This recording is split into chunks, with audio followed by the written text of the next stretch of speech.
The confession you are about to hear is an actual recording. Go ahead, please. I make this confession of my own free will because it is true. There has never been any force or violence used upon my person to induce me to make these statements. Without promise of immunity or reward or gratuity, I confess. You understand, of course, that your confession will be made public through the radio program Confession. I do. That your name, for the purpose of this broadcast, will be Anna Carlson. Yes. For what comfort you may find in so doing, you'll now be allowed to tell your story. You understand all this, Anna? Yes, sir, I understand.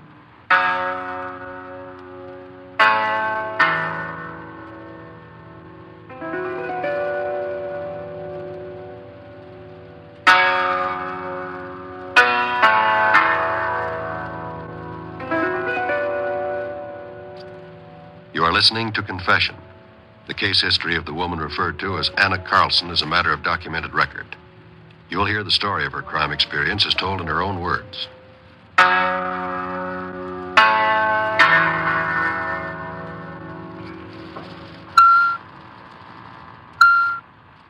Go ahead with your story, Anna. They said it was premeditated. Premeditated murder. It wasn't. I don't know how to begin. You, have children? Yes. 2 girls. Linda, Dorothy. I was married when I was 17. We moved to Los Angeles. Your parents, did they consent to your marriage? I guess they were glad to get rid of me. I think they were afraid of me. I had such an awful temper. I had to get my own way. It was like that even when I was a kid. Maybe if Ed's my husband. If he'd stood up to me just once, gotten tough with me. Yes. Go on, please. Well, Ed was a surveyor for the railroad. By the time I was 19, I had the children, both of them. I seemed like I'd stopped living even before I'd started. 2 babies, and my husband gone most of the time. When he did come home, he'd be with the girls every minute, and he was always finding fault with me. I remember once he came home a day early from a field trip in Arizona. Hi, Anna. Hello, Ed. Wasn't expecting you till tomorrow. They flew me in from Phoenix. I got to go back in the morning. Tomorrow morning? Yeah. Well, what's the matter? You sick or something? Sick? Why? Place looks like a pigsty. What do you expect with 2 kids? How much time do you think I got for cleaning? Where are the girls? The minute you step in the house, you start preaching. Oh, forget it, Anna. Where's Linda and Dorothy? They went to the park with Eileen. Eileen? Who's Eileen? The girl who moved in the apartment next door. You'll like her. She's your type. A school teacher. Doesn't seem right. A stranger taking the kids to a park like that. Sure seems right to me. I'd go crazy if I didn't get rid of them once in a while. Well, other women seem to manage. You should have married one of those other women. I'll go get the girls. Ever stop to think what it's like to be cooped up in a small apartment 7 days, 7 nights a week? Forget it, can't you? Sometimes I hate this place so much I could kill the first person who comes through that door. Stop with that kind of talk, Anna. You going out again in the morning. Oh, I told you I can't help it. That makes a great life for me, doesn't it? I've got to go to work, don't I? I'm 26 years old. I might as well be 65. I'll go get the kids, and I'll help you clean up. That's your idea of something exciting. Clean the apartment, have supper, do the dishes, watch wrestling, then close up for the night, 9:30. That seems to be enough for most women. Oh, stop talking about other women. Stop it, do you hear me? When you start like that, I could kill you. Take it easy, Anna. You're getting so worked up. What for? I can't take it anymore, Ed. One of these days, I'm going to go out that door, and I'm not coming back. Don't talk like that, Anna. We got 2 kids. I mean it. Now, look. Next week, I get 2 days off. We'll go out and do the town. How about it, huh? I'm not waiting that long. It's got to be now, tonight. Anna, I got to get up at 5 in the morning. You hear me, Ed? I said tonight. Or else. Okay. We'll go somewhere tonight.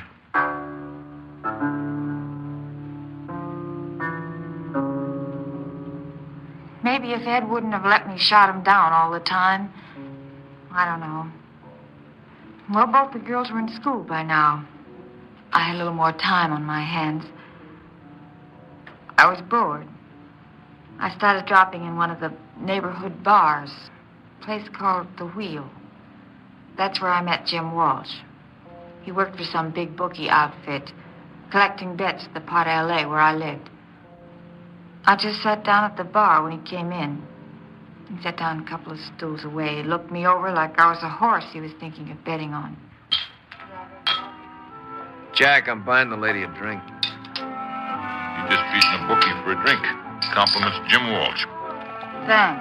You beat a bookie for anything, you're doing all right. You, mind if I watch how a lady drinks beer? You paid for it. My name's Jim Walsh. I know. He told me. What's yours? Anna. You're easy to look at, Anna. Thanks. My husband thinks so, too. That's supposed to scare me, doesn't it? I didn't think it would. What do you do for laughs, Anna? Who laughs? Well, thanks for the drink. You ever go out for an evening? You get to the point fast. Say, tonight, for instance? I better go now. My kids will be out of school soon. You got kids in school? Mm-hmm. Never know it by looking at you. 2 girls. One's 10, one's 8. A husband and 2 kids, huh? Still doesn't scare me. No? Nope. Be seeing you around, Anna. Maybe. Thanks for the beer.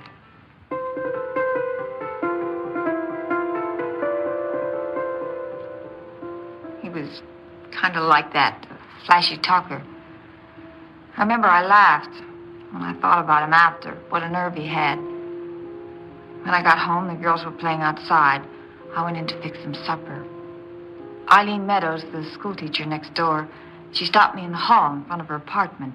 Anna? Hello, Eileen. Anna, can you come in for a minute? Sure. I don't quite know how to say this, Anna. Go ahead. I had a long talk with your husband last week. I notice you two find a lot to talk about. We seem to have a common interest that you don't share.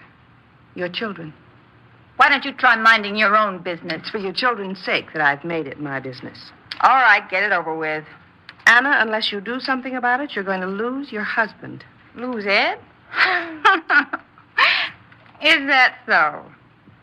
He wants more for the children than you're giving them. This calls for music. You know that Linda's doing very poorly at school, don't you, Anna? The child is always in trouble. They sent me a note.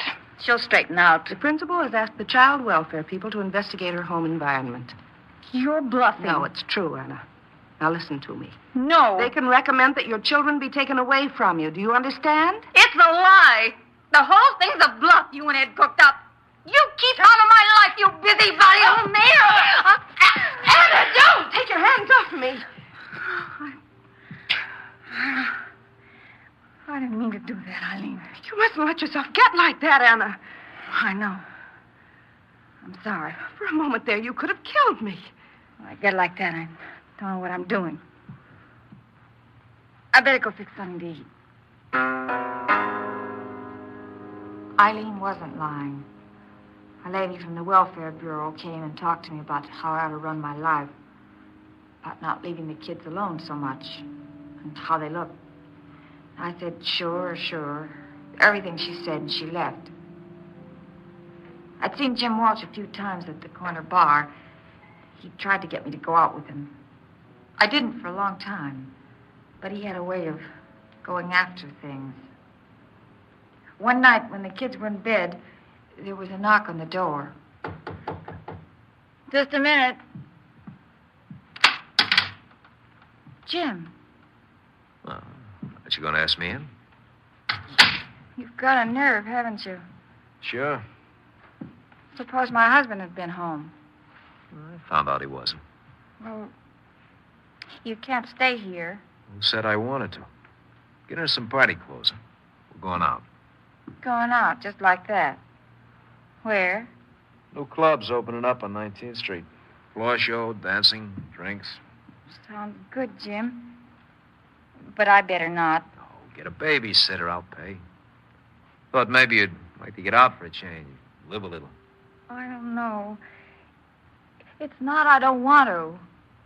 Last time we talked, you said if you wanted something bad enough, you always managed to get it. It's a pretty big step for me, Jim. Maybe next time. This could be my first and last try, Anna. You mean it, too, don't you? Well, is it yes or no? I'll go.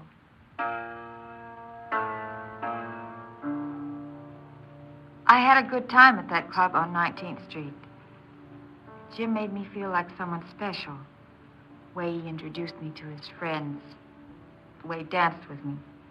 It was nearly 2 o'clock in the morning when he drove me home. We go pretty good together, huh? Mm-hmm. You know, if I had a lot of money, I'd get pretty deep with a kid like you. You seem to be doing all right. You kidding. One of Harry Barker's messenger boys, that's all. You know how much I checked into him tonight? How much? More than $700. Yeah, I'm getting real tired of being an errand boy.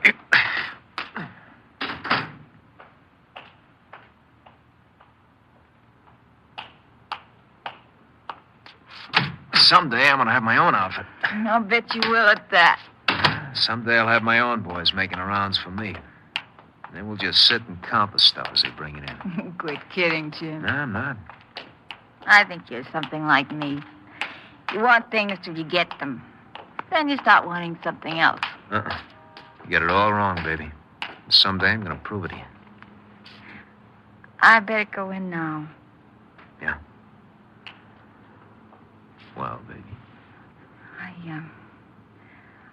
I don't think you'd better come in. If that's the way you want it. I had a wonderful time tonight, Jim. Thanks a lot. It's better. A lot more where that come from, honey. Well, good night, Jim. Good night, baby.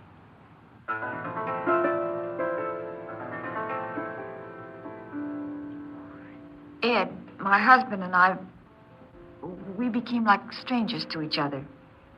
I knew it was mostly my fault, but I didn't do anything to change things. I started seeing a lot of Jim Walsh. We seemed kind of right for each other. He took me to races a few times. Sometimes we'd go dancing, see a floor show at some club. A couple of times we just sat around the apartment having some drinks.